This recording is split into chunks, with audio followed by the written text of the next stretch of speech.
Hello viewers, ఎలా ఉన్నారు? నేనైతే చాలా బాగున్నాను.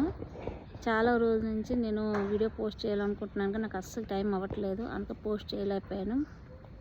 ఈరోజు ఏంటంటే ఒక విషయం పెట్టి నేను లైవ్లోకి వచ్చాను. సో జాబ్ గురించి ఎవరైతే ఎక్కువ ఇబ్బంది పడుతున్నారో వాళ్ళ గురించి అన్నమాట. ఎవరైనా చేసుకోవచ్చు జాబ్స్, కాకపోతే ఇందులో ఏంటంటే క్వాలిఫికేషన్ ఎక్కువేం లేదు. 10th ఫెయిల్ అయినా పర్లేదు, 10th పాస్ అయినా పర్లేదు. అందులో ఏంటంటే సర్టిఫికేట్ అయితే ఉండాలి. ఇంకా దానికి కావాల్సిన ప్రూఫ్స్ ఏంటంటే ఆధార్ కార్డ్, పాన్ కార్డ్, ఈ 3 మాత్రం ఉండాలి, కంపల్సరీ ఉండాలి. కరెక్ట్ నేమ్స్ కూడా ఉండాలి. ఈ 3లో కూడా కరెక్ట్గా నేమ్ మ్యాచ్ అయ్యి ఉండాలి, లేదంటే తీసుకోరు. మీరు వెళ్ళి మళ్ళీ ఇబ్బంది పడడం వేస్ట్ అయిపోతుంది. ముందు చెక్ చేసుకోండి, పేర్లు కానీ మీ పేరెంట్స్ నేమ్స్ కానీ అన్నీ కరెక్ట్గా ఉన్నావో లేదో, అయితేనే వెళ్ళండి. వెళ్ళిన తర్వాత వాళ్ళు ఇక్కడికి వెళ్ళండి అక్కడికని తిప్పుతారు, అవన్నీ మార్చుకోవడానికి మీకు టైం సరిపోతుంది. మీకు తెలియదు కదా, కొత్త ఏరియా కాబట్టి మీకు ఇప్పుడు చాలా ఇబ్బంది పడతారు.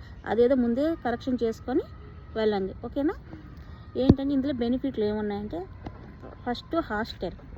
మీరు అనుకోవచ్చు బయట హాస్టల్ అయితే అంత ఇబ్బంది అవుతుంది, మనం ఉండలేము ఇది అది అని. కాకపోతే వాళ్ళు ప్రొవైడ్ చేస్తున్నారు. ఫస్ట్ హాస్టల్ ఫుడ్ కూడా బాగుంటుంది. పిల్లలు కూడా చాలా మంచిగా వర్క్ చేసుకుంటారు. డిస్టర్బెన్స్ అయితే రూమ్లో ఉండదు. అది మనకు కావాల్సింది అదే కదా. చాలా బాగుంటుంది. మీ వర్క్లో కూడా చాలా పీస్ఫుల్గా ఉంటుంది, చాలా బాగుంటుంది అసలుకి. మీరు షిఫ్ట్లు 3 షిఫ్ట్లు ఉంటాయి కాబట్టి ఒకరికొకరికి ఏ డిస్టర్బెన్స్ ఉండదు, చాలా అర్థం చేసుకుంటారు అక్కడ. మాకు తెలిసిన వాళ్ళు ఒక అమ్మాయి కూడా అక్కడ జాబ్ చేస్తుంది ఒక 3 years నుంచి. సో ఆమె కూడా ఏమి ఇబ్బంది లేదు, హ్యాపీగానే ఉన్నది. ఫుడ్ అయితే చాలా బాగుంటుంది. ఫుడ్ కూడా మామూలుగా సాంబార్, పప్పు, పెరుగు, అప్పడాలు ఇవన్నీ ఉంటాయి, కర్రీస్ ఉంటాయి. డైలీ కూడా ఒక్కొక్క ఫ్రూట్ పెడతారు. అది బనానా అవ్వచ్చు, గ్రేప్స్ అవ్వచ్చు, పొమగ్రానైట్ అవ్వచ్చు, ఏదైనా ఫ్రూట్స్ పెడతారు. ఫుడ్ విషయంలో అయితే డౌటే లేదు, బాగానే ఉంటుంది ఫుడ్.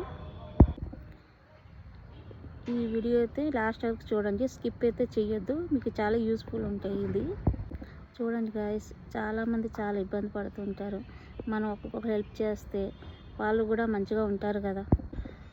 ఒకవేళ మీ ఇంట్లో వాళ్ళకి, మీ అమ్మకి కానీ, మీ నాన్నగారికి కానీ, మీ బ్రదర్ కానీ ఎవరికైనా హెల్త్ బాగోకపోతే మీరు ఎమర్జెన్సీగా ఇంటికి వెళితే ఆ శాలరీ కూడా మీకు యాడ్ చేసి ఇస్తారు.